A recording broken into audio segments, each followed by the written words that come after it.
Və həmçinin insanın diqqət yetirəcəyi əməllərdən biri də fərzlərdən sonra ən əfzəl əməl gecə namazıdır. Namazın ən əfzəli fərzdən sonra, fərz namazlardan sonra ən əfzəl namaz gecə namazıdır. Yəni, müsəlman tək Ramazan ayının gecələrində çalışmamalı, Ramazanda çalışması ilə yanaşı, həmçinin bu 10 günün gecələrində də çalışmalıdır. Və həmçinin çalış ki, bu günlərdə sənin istiğfardan da payın olsun. Vəl-müstəğfirinə bil-əshar. Necə ki, Allah-u Teala cənnət əhlini vəsf edərək buyurur ki, səhər vaxtları, yəni sübh namazından əvvəl istiğfar edənlər onları tərifləyir. Kənu qalilən minəl-leyli mə yəhcəun və bil-əsharihum yestəğfirun.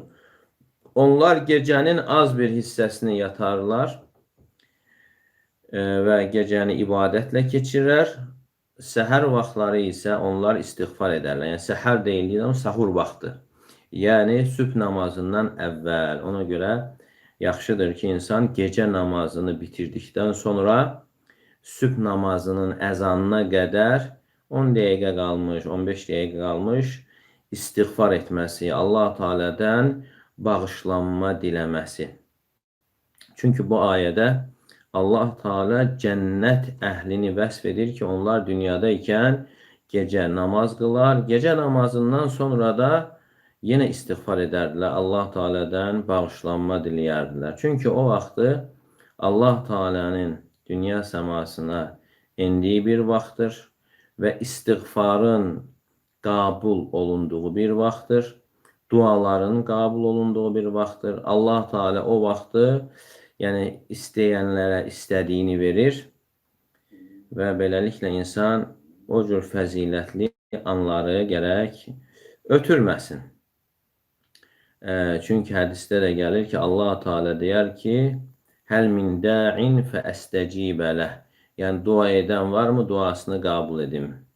Həl min müstəğfirin fəəğfirə ləh. Və bağışlanma diləyən varmı, onu bağışlayın və sığınan varmı, onu qoruyun. Deməli, bu da onu bildirir ki, yəni bu insan üçün böyük bir fürsətdir.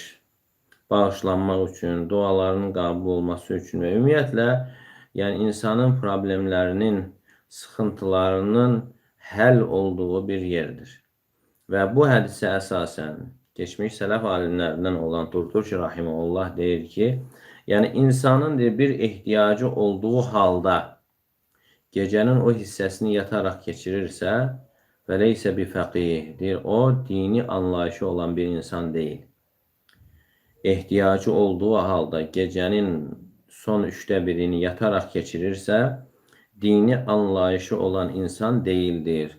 Əgər bir balaca anlayışı olsaydı, yəni bu cür fürsəti əldən verməzdi. Çünki hər şeyin sahibi olan, aləmlərin Rəbbi, hər şey yoxdan yaradan deyir ki, istəyən varmı verim, istəyən varmı?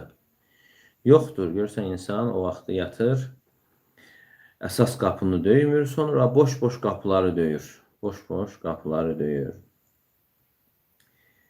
Və ona görə də insan sıxıntıları da çox vaxt aradan qalxmır.